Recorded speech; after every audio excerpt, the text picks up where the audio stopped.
Here, I can't believe this happened. The Late Show got action in Congress. Now, we're going to tell you all about our plan to make the mutt America's top dog because it was heard on the floor of the House of Representatives today. And we have some other things on the show, believe it or not.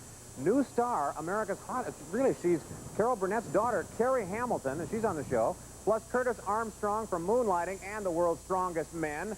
Plus Bill Nye, the science guy. So come on, let's get this show started. Come on.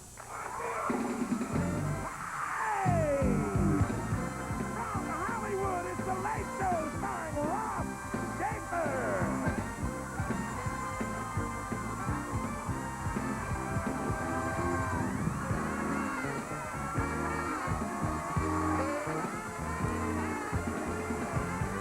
Thank you. Welcome to the Late Show. Thank you very much. Well, now, yes, the Late Show is, we made some action in Congress today with our top dog campaign. I'll tell you about that in a little bit. But we want to congratulate, there's a man on the East Coast, songwriter Irving Berlin, who is celebrating his 100th birthday today. Big, big, big deal. Big party, great big party out in New York City. And you know what Irving said? He said, at this party, I'm not going to get wasted. I just cannot recover from a hangover like I could when I was 90. That's what he said. We have a man, Mark, here from Memphis, Tennessee. Oh, yeah? Yeah. What is Memphis known for?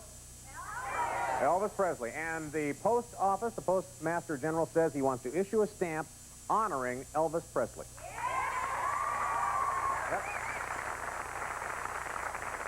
And I guess, Mark, so you can complete the whole Elvis experience, that when you lick the back of it, it tastes just like biscuits and gravy. Yeah.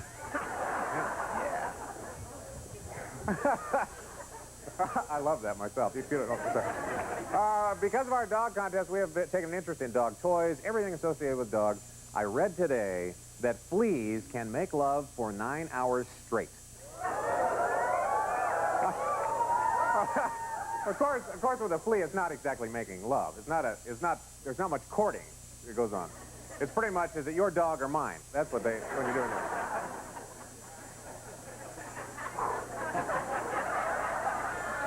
Tom, what was wrong with that? I thought that was a good joke. What was it? I don't think that was a very. I think you're going to need some help with that one. All right, give me a little help. This is Tom McGuire, our comedy genius here at the Late Show. Props, yeah, we'll give you a hat. Hold on a second. Give me a hat, Props. All right, thank you. Okay. Okay. Try that on. Let's see if it'll work this way. Okay. A little music, maybe? Yeah, here you go.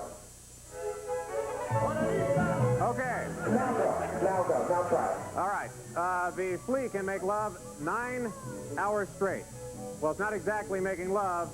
It's your dog or mine. Oh, I see. I see what you mean. Thank you. Thank you. That comes from Tom McGuire, the comedy genius director. Do you know who Bess Meyerson is? Who knows who Bess Meyerson is? Yeah, who? She was Miss America in 1945, wasn't she, Randy? 1945. You know, and it was just recently revealed that she was arrested for shoplifting in 1970.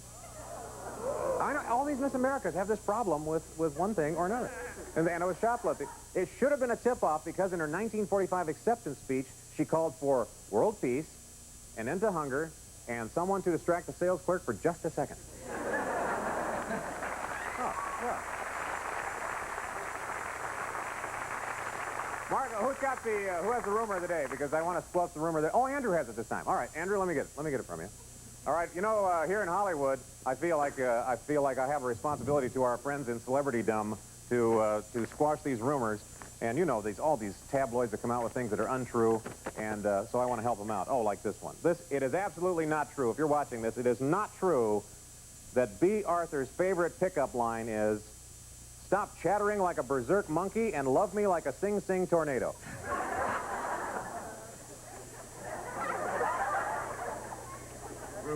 Are you ready? 99 bottles of beer on the wall, 99 bottles of beer. Take one down, pass it around, 99 bottles of beer on the wall. Okay. If you are a constant viewer of The Late Show, then you know last week we started a poll to find out which dog should be America's national dog. Well, guess what won by a landslide? The mutt. Yes, the mutt. And honestly, it started out tongue-in-cheek. It was just a little comedy bit we tried to play a little joke. It's now turning into a burning political issue. A California congressman came on our show and promised us that he would introduce a bill in the House of Representatives to make the mutt America's top dog. It's not a joke anymore. It really happened. This really happened in Washington, D.C. today, and here's the videotape to prove it. Gentleman from California. Without objection, so ordered. Mr. Speaker, who is man's best friend? Who is woman's best friend? Is it our mates, our fiancés, our chief of staff, our receptionists, our gal, our guy Friday? Of course, but they don't wear the title formally man's best friend. That is reserved for a special member of the animal kingdom, our dogs. Now, I think it's high time that we introduced in this House, along with Pickle Week and Armadillo Week, a resolution recognizing the service of this great canine to people throughout the world. I know, Mr. Speaker, you as a dog lover and dog owner will rush to get on this amendment and will urge all of our colleagues to do the same. Here are the words of this joint resolution. Designating the mixed breed dog as the all-American dog. Whereas dogs, by their loving and loyal nature, have taught children responsibility, comforted the elderly, the sick, and the lonely, and served our nation's handicapped. Whereas dogs have become a vital part of our nation's law enforcement community, protecting lives, detecting illegal narcotics and explosives and other illicit materials. Whereas dogs have become an integral part of many American families. Whereas the United States of America is a melting pot of different nationalities, races, and creeds. Whereas the mixed breed dog, also known affectionately as the mutt, is symbolic of our nation's diversity. I close, Mr. Speaker. Resolved that the Senate and the House of Representatives of the United States in Congress assemble that the mixed breed dog is adopted as the all-American dog and that the President of the United States is authorized and requested to declare such fact by proclamation. Thank you, Mr. Speaker. Yes.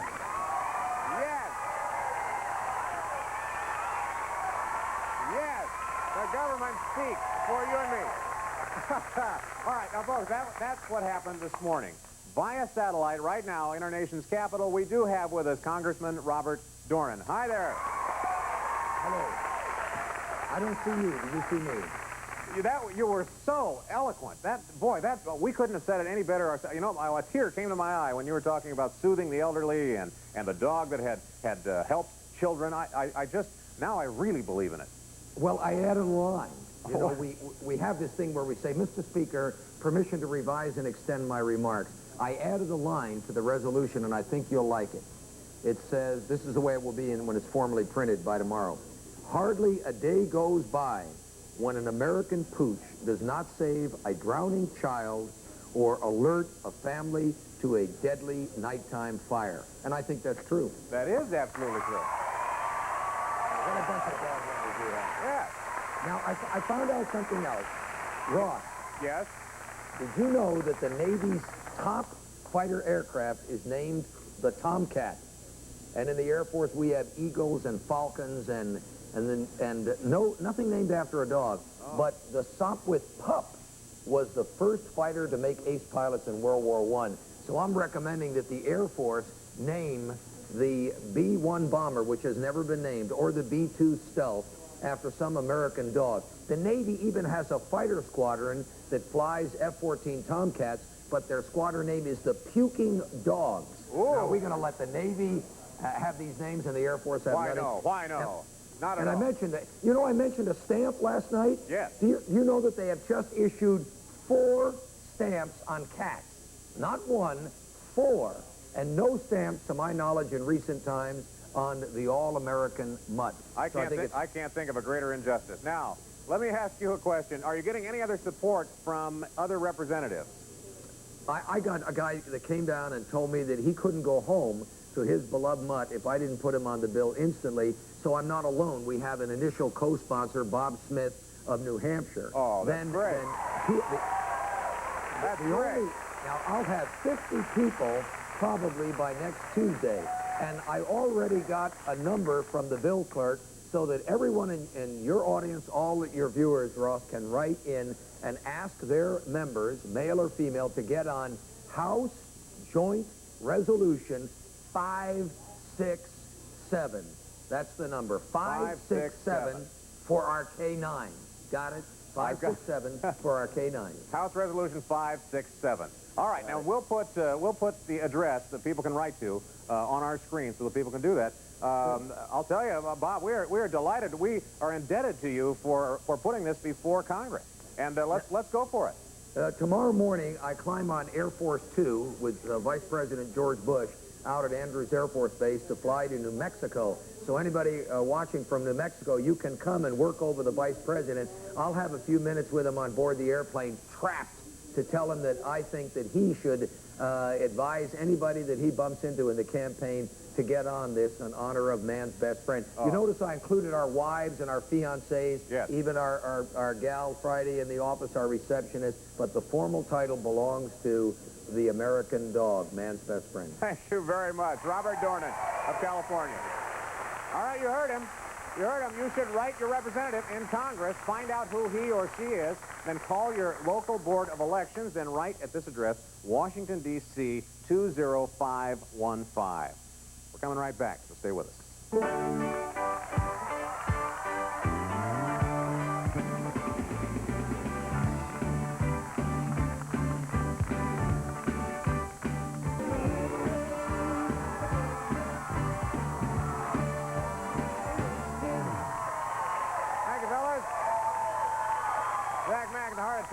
Well, welcome back to the Late Show, folks. In a moment, Carrie Hamilton is going to join us, but I want to say happy 7th anniversary to Channel 14 KGSW in Albuquerque. 7 years. Who has ever seen this magazine? Daytime TV magazine. Have you seen this? Anybody seen it? All right. Now, I want to tell you something that disturbs me about this magazine. I feel like I'm on this big campaign for everything lately, but this is something. I'm sure you have seen these ads in this magazine. Now, they're full of them. Can you see this, or shall I do to this other camera over here? Okay. Okay, now look very carefully there. See how far the pants are pulled out? She lost 97 pounds. It changed her life.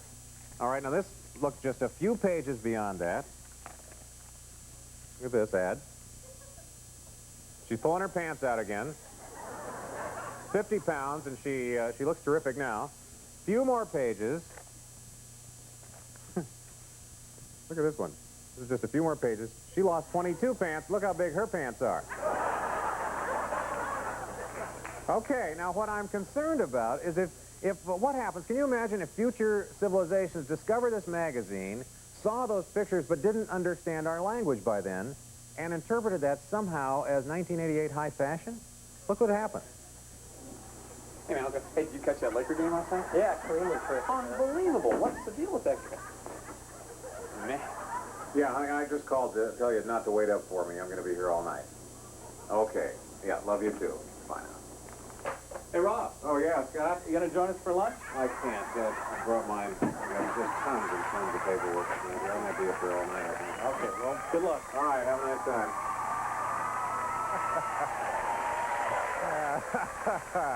Oh, we're fooling around on the Late Show. Ladies and gentlemen, my first guest is the daughter of Carol Burnett, and she is doing very fine on her own, thank you. She's in a new movie called Tokyo Pop. Please say hello to Carrie Hamilton.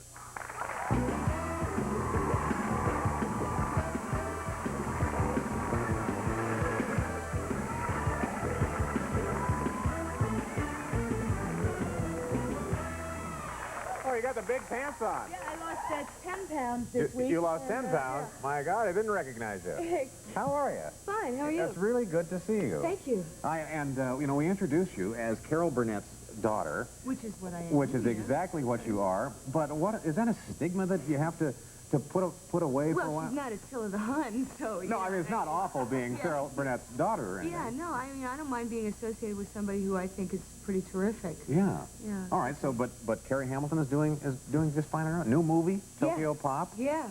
And you spent, what did I say, 9.5 weeks in Japan Yeah. filming this movie. What was that like? Well, it's... I've never been to Japan, so I don't know what... Everyone else looks Japanese. and you know, you don't even think about it because you grow up in America and it's like the melting pot and everybody Sure. looks different, so it doesn't really matter. And, you know, I'm 40'12" and step off the plane with white hair and And it was really strange. It was quite a shock. And of course the language, you know, it's not even the same lettering, so you can't even guess. Right, right. And you know, it took, and sometimes they'll write things in English. There was a restaurant down the street from the hotel, and they have like the revolving price list, but it said price wrist, R-I-S-T. Are you really? Yeah. There's a lot of, you know, misnomers and so on and so forth because of the pronunciation differences. So when they try to write in English, it comes out omelette, you know, things instead of omelet. Oh. You know? But they do emulate Western civilization. They have... Well, we emulate them as much as they emulate us. I think it's kind of more universal than it is them being westernized. It's just the world is getting smaller and smaller. Wendy's and you know, Dunkin' Donuts and McDonald's and Kentucky Fried Chicken. It's all over there. Oh, yeah. Now, I heard a little story. There was a song that you did called Home on the Range. And then it broke into a fight. You're filming something and a real fight breaks out? Yeah, we... what happened here? What was it? Well, in the movie, my character is a singer, and her first gig is playing at a hostess bar, singing karaoke songs, and karaoke is like Mr. Microphone with like a video setup. Yeah. So you know, and it's horrible. There's drunk businessmen falling asleep, and she has to get up, and she's wearing this awful dress, and she has to sing Home on the Range, and it's miserable. And finally, she's auditioning for bands, and she finally gets a gig with a punk band, and they do Home on the Range, a punk version of Home on the Range. So we got this real... A punk version of Home on the Range. Yeah, we cut out a couple lines. And they got this real Japanese hardcore thrasher, smelly, disgusting punk band called Lip Cream to do Home on the Range. I can't imagine a Japanese band named Lip Cream. Lip Cream, yeah. I don't know where that, you know, I guess it's lipstick or something. But anyway, we went in the studio, and they didn't speak any English, and I didn't speak any Japanese. We went to a diner, and they pointed at the, you know, and they crossed out 2 lines, like, we don't need these 2 lines, you know, it doesn't work with the music we've written, and it was, you know, all of 2 chords, and you know, they thought I was some actress, and they didn't know that I could sing or that I knew anything about punk or anything like that, so they were kind of, you know, like laughing, you know, like, okay, let's see if she can pull this off. So we went back to the studio, and we did it in 1 take live. And it was great, and they You're loved talking me. about the performance, yeah, the song. It was great. We all got along really well, and I went to a club to see them perform, and you know, everything was terrific. And we got on the set to shoot it, and something went wrong somewhere. Somebody gave one of the guys in the band a dirty look, and a fight broke out, and they broke everybody's noses. They broke our sound man and the guy that played the drummer in the band that I later get with in the movie. They broke their noses. Of course, you know, we had to stop filming, and it was... Are these martial artists? Are they that kind of stuff? No, they were martial. They were, you know, some scumbags from Japan. Oh, I see. Okay. You know, they didn't. Well, can we show a portion of the movie? I want to see a little clip here from the Tokyo movie. All right. Sure. All right. This is Carrie Hamilton.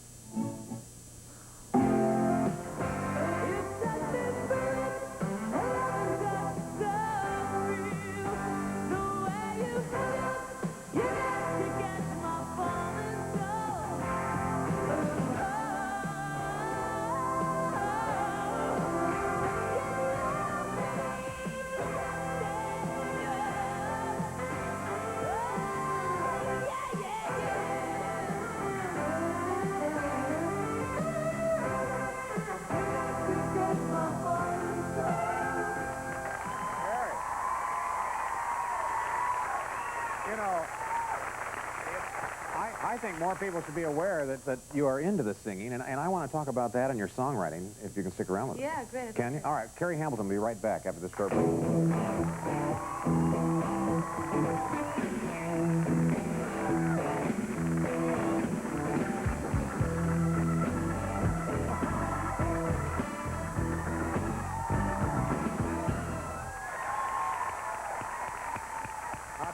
Hot band. We're here with Carrie Hamilton, and you probably recognize her from Fame, and we were just talking a little bit.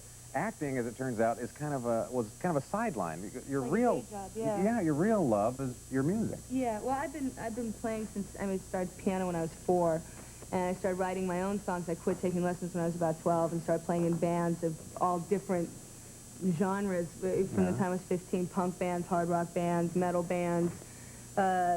You know, top 40 cover bands, and I did piano bar, blues kind of stuff for a while.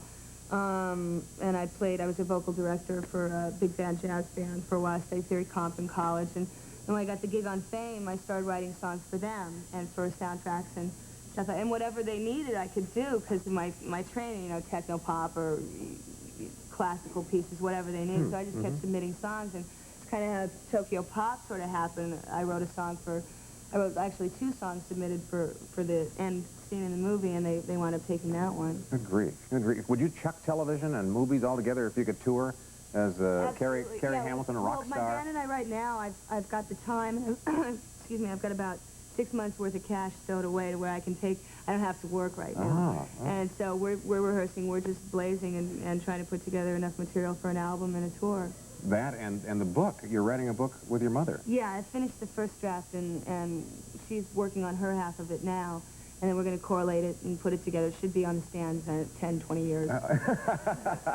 How's that going? How's it writing together? And I know when Jimmy and Rosalind wrote their book, they were just battling each other the whole time. We don't write it together. I mean, she works at her house and I work at mine, and we send each other pages, but it's not like, well, I think you should change this, or it's a very honest book. It's very raw. And I finished my section in 5 weeks. That was all I had to write the book. So I just locked myself away for 5 weeks, wrote it, sent it to her, and, you know, after she stopped crying, she called me and said, okay, I'm going to start on. It's a good book. It's interesting because it shows the mother-daughter relationship from, you know, like the same stretch of time, but 2 different points of view. Yeah. And I don't think a book like that has ever really been written. No, it kind of completes the circle because she did one a few years ago. About her growing up. About her growing up with her mom. Oh, well, good luck with that. Thanks. And with your music and Tokyo Pop. Thank you. Good to see you. Carrie Hamilton. All right, we're going to be back with Bill Nye, the science guy, after this short break. Stay with us. Coming up soon, the world's strongest men.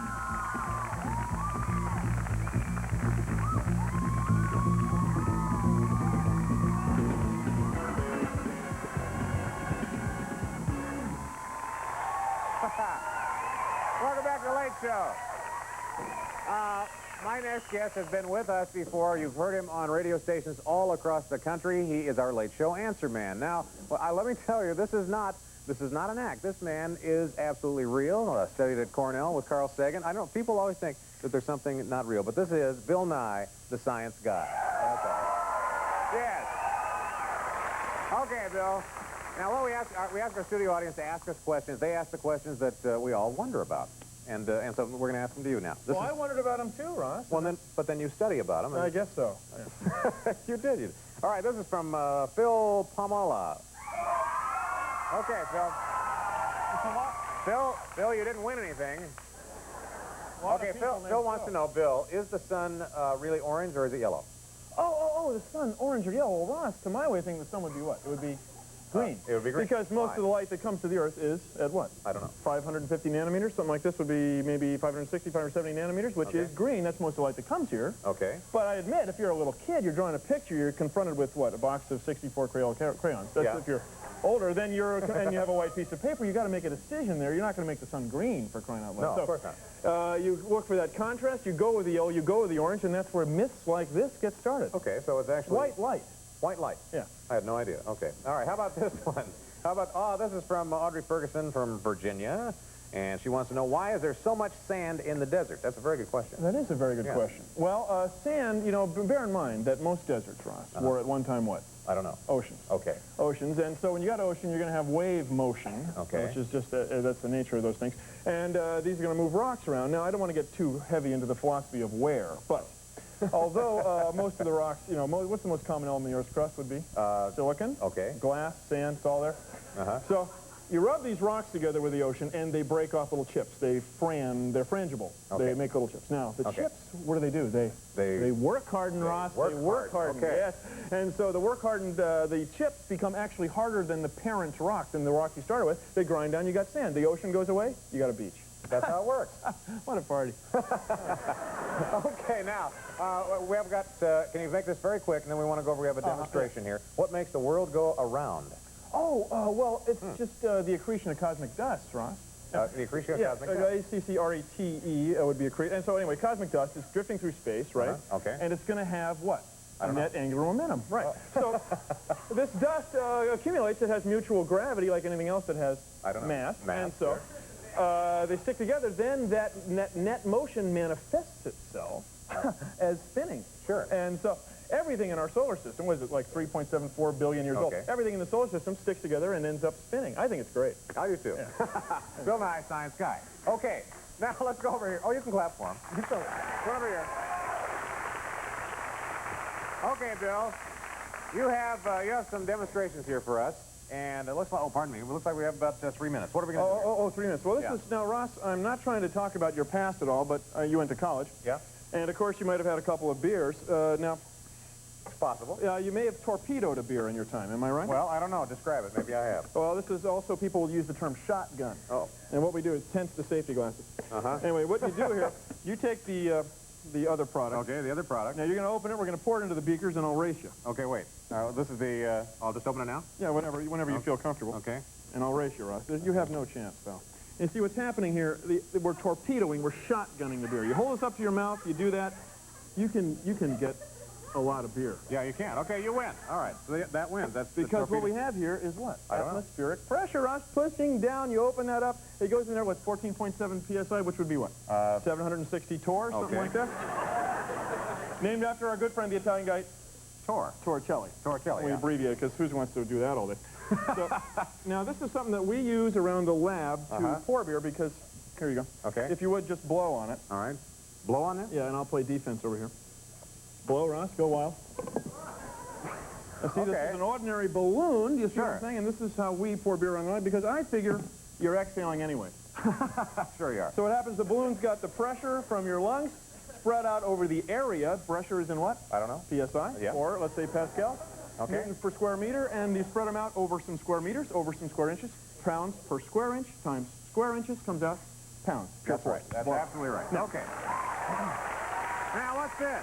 Now, Ross, you got to show us what this is. We're almost out of time This here. is something we do in the lab to, we are socially responsible people. We want to crush our aluminum cans for recycling.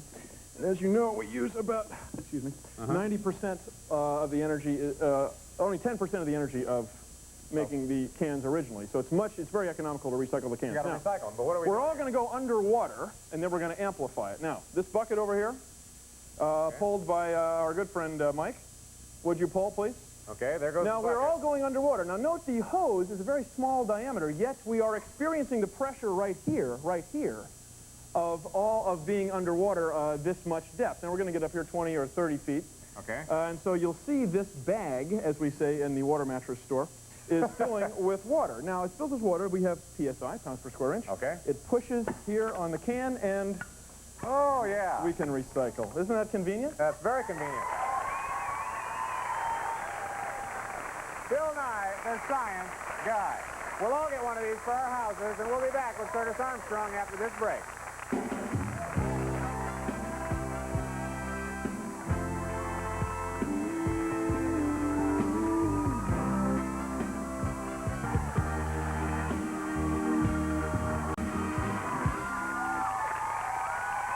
Welcome back to the Late Show, folks. My next guest, I think you're going to recognize my next guest. You've seen him in motion pictures, and he's also familiar to you as the character Herbert Viola, or Viola. Viola, yeah, on the hit ABC series Moonlighting. This is Curtis in action. Maybe someday you'll understand that the problems of three little people don't amount to a hill of beans in this crazy world. Maybe someday I'll understand why I always talk like that. But for now, here's looking at you, kid. Curtis Armstrong.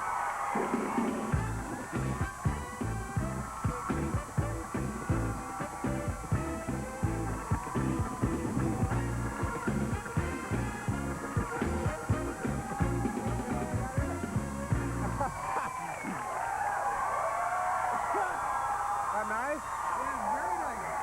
Wow. Hey, guys. That's great. How does that feel? That feels wonderful. That feels tremendous. We were talking backstage. This is something that you're not used to doing, is coming out here. Not too much. I've never done a national one. Yeah. A few local shows. Which is great for us to be able to get to meet you after seeing you in a lot of... You know what? I see you in pictures. you are the guy who goads the lead on all the time. Yeah. You're kind of the gadfly second banana. Well, yeah, but you're always kind of getting them in trouble. Yeah, I do. I do. It's completely unlike me, of course. No, of course not. Usually very supportive. Do you remember him from Risky Business? Now there was the line in the movie which spread the country is like a plague. Like a plague. It's one we can't say on television, but it's basically. It's basically sometimes you've got to say what the heck. Yeah, what the heck? That's right. Yeah. Do people still recognize you for that? As a matter of fact, I was shouted at from a truck by a man the other day, just like 2 days ago. Oh, he said, hey, sometimes you got to say... So are you happy about this little moniker that's been attached to you? Something else that's happened is it's turned up on buttons. Oh. Yeah, you know, little things, and it's not edited either. Oh, really? You get them on Hollywood Boulevard or something. Oh, that's something to be famous for, isn't it? Yeah. Yeah. Well, tell us about the job in moonlighting. How did you get that job? Because in one of the first episodes, you were not a detective. No. I was. They brought me in for one show, and the character of Viola at that time was a temporary employee at Blue Moon, doing the books. Oh, like an office person. Yeah. Okay. And Ms. DePesto fell madly in love with him, and he didn't know what to make of it, and he didn't want to have anything to do with it. Mm. And so we did the one episode, and then they decided to keep it on. They wanted to bring somebody else in just to get another sort of person to bounce around the other three with. Okay. And so I stayed. So in 4 episodes or so, you get your detective license. Yeah. Well, it's something I've never really understood, is how this person showed up as an accounting temp, and then 4 weeks later he was a detective running around in the car with Mr. Addison. I thought that's kind of strange. Night school. Yeah. Well, Sure. It's, you know, I don't know where he got his license from, but that's what he's doing now. Tell me about, or tell all of us about the set on Moonlight. You know, every tabloid you pick up talks about Sybil Shepherd and Bruce Willis and this fiery duo. What's the real story? The real story is that they are a fiery duo, and that occasionally, as happens on all shows, I'm sure, there are occasional, you know, disagreements, flare-ups. But for some reason, because it's them, it makes a bigger splash. I mean, there's now this sort of, this image of the two of them because of what they do on the show. Yeah. And so it makes for all of this great press stuff, which, you know, I don't understand. I mean, I've also, as much as there will be a disagreement occasionally, I've also seen them make each other laugh so much they can't get through a scene. Really? So it's not, that you will never hear about. Is it disruptive to the crew when they have so many other outside activities? It keeps everyone on their toes, certainly. I mean, the writers have to, you know, work around that, but that's something that you deal with. Now that's something I'm curious about, too, in the writing. It looks like you're having a good time. It looks like you're making it up as you go along. Is it improvised like some shows? Nothing is improvised. Almost nothing is improvised. Everything is written. It's very specific, and, yeah, there have been a couple times where I've wanted to change something, but I've always had to ask permission. From the writers? The writers say this is the way it goes? Well, from Glenn Caron, probably, the executive. Any last-minute changes that have bothered you, or...? There have been a couple. I mean, that's what I mean about it keeping you on your toes. The first one that we did there, the first time you saw Viola, was rolling around on a desk with Miss DePesto in this passionate embrace. I mean, just making passionate love, and they were discovered by Maddie and David. And it was the first thing that we shot on the show. We shot this for 3 hours from different angles. Oh, there you go. There you go. 3 hours we were shooting. You have a cult following now. Yeah, you know, I can tell. We were shooting this thing, and we had worked it out, you know, that the two of them had, you know, been exchanging smoldering glances for weeks, and finally it overcame them, and they had to have each other then. And Glenn came down after 3 hours, and he took me aside, and he said, you know, you don't really like her. What? And I said, I beg your pardon? He says, no, Viola really doesn't like her. He said, there's a scene coming up. We haven't written it yet, but when and it in fact was so. Next day we shot the scene, and I said, I can't stand that woman. Which is a little difficult adjusting to. Well, yeah, switching your motivation. Yeah, like that. Yeah. Slightly.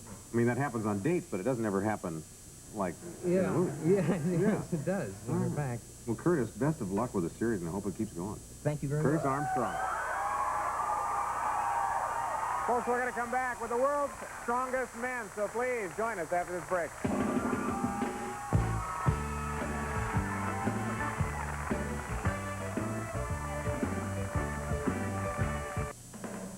Tomorrow on The Late Show, the Pet Shop Boy.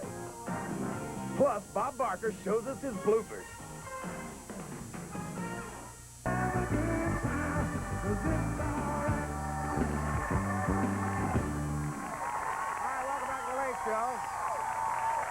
Something very unusual for you tonight. Now, it's one thing to be in good shape. Now, it's another thing to be one of the strongest men in the world, and we want you to meet some of those world-class strong people. Come on over here and meet Dr. Fred Hatfield.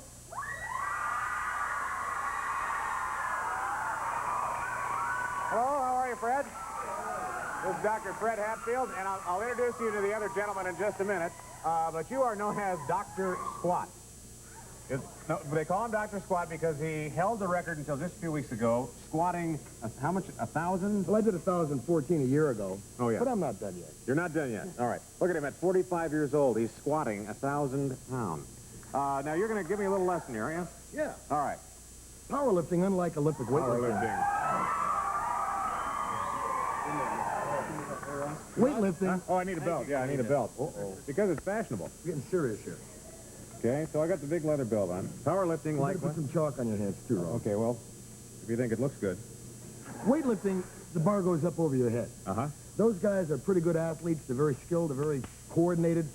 Powerlifting requires brute strength. Brute strength. But there's a science to it. Okay. You can't just all of a sudden walk out here and lift a big weight. You've got to train properly and so forth. I'm going to show you what powerlifting is I about. haven't been doing too much training over What there. you're going to do here is a deadlift. Okay, a deadlift. Yeah. That's not indicative of what happens to you when you get... Okay. That's why they call it the deadlift. All right. So, You show me what to do. you put one hand with your knuckles facing back, and the Okay. other hand with your knuckles facing forward. Okay. One here. Get close How to the much bar. weight is this, by the way? This is about 225 pounds. Okay, let's go to the next exhibit. Hold on. There you go, Ross. All right, one here. Knuckles up, this one over. Now look up at my hand. Why? Well, because you want to keep your back flat. Okay. Okay? Now stand up. Stand up. Come on. Yeah.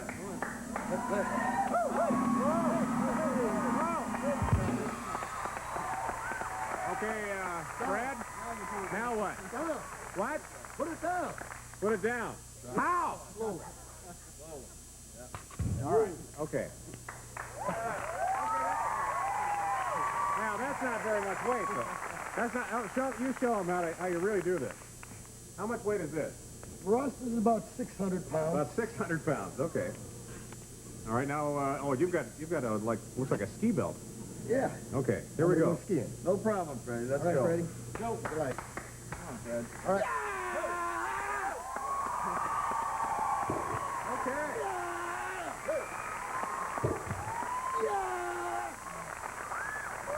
Very nice, very nice. Very nice. Not bad for an old man. Not bad is right.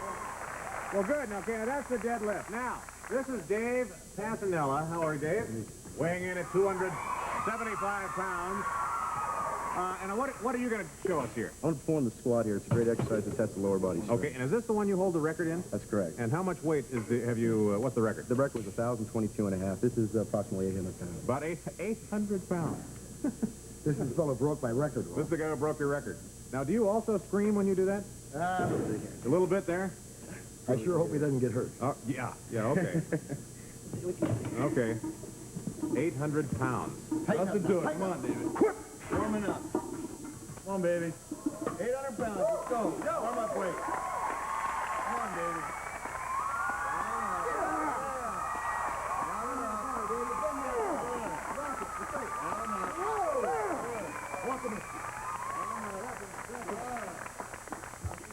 Yeah! Yeah! Dave, Pasanella! Wow. That's amazing, right? That is amazing. You're not going to see that ever done again, probably. Not going to see this ever done again? Not on this show. Oh, I guess not now. We're going over here. This is Jeff Magruder. And Jeff, tell me about Jeff. Jeff, at this current time, bench presses more than any man in the world. Okay. Which is how much? 640's been my best. 640 pounds in the bench press. No one in the world is doing that Okay. right now. All right. And he's going to take over 500 pounds here and rep out with it. Okay. Again, a rather remarkable feat. Well, I guess it is, because now you're using your upper body, not your legs. We've been using legs here. All right. Exactly. All right, anything you need to do to prepare? Here. Well, normally what I do is I generally find somebody, part of my cycling routine, some lifters lift a little differently, but I usually like to headbutt somebody to get my adrenaline flowing. Oh, do you? Or, you know, generally headbutt or get slapped or something like that. Uh-huh. So they told me I could do this to you. Wait, what the? Go. Come on now.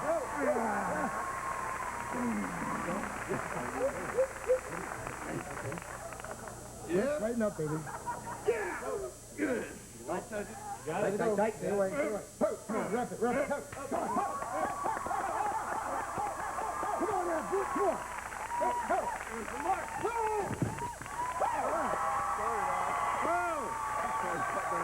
All right. Wait a minute. We're going to go out and... Now, we're going to show you a real giant. This guy is known as Grizzly Brown. Come on, this is something you are not going to believe. You've never seen anything like this before. You got it right, brother. All right, this is Grizzly. You're not going to headbutt me or anything, are you? Just stand too close, bro. Okay, now this is... How much do you weigh? 360 pounds. 360 pounds. He is strapped to 2 motorcycles here. These are Honda Interceptors. Let me get the hell out of the way. Strapped to 2 Honda Interceptors. He has 25-inch arms. At one point weighed 425 pounds, but you're losing some weight because you're getting married. Isn't that right? Yeah, that's right. Okay. Okay. Start those engines.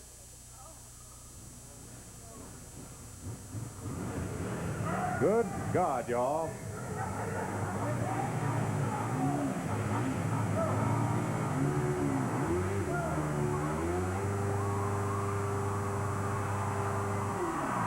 Whoa! Whoa!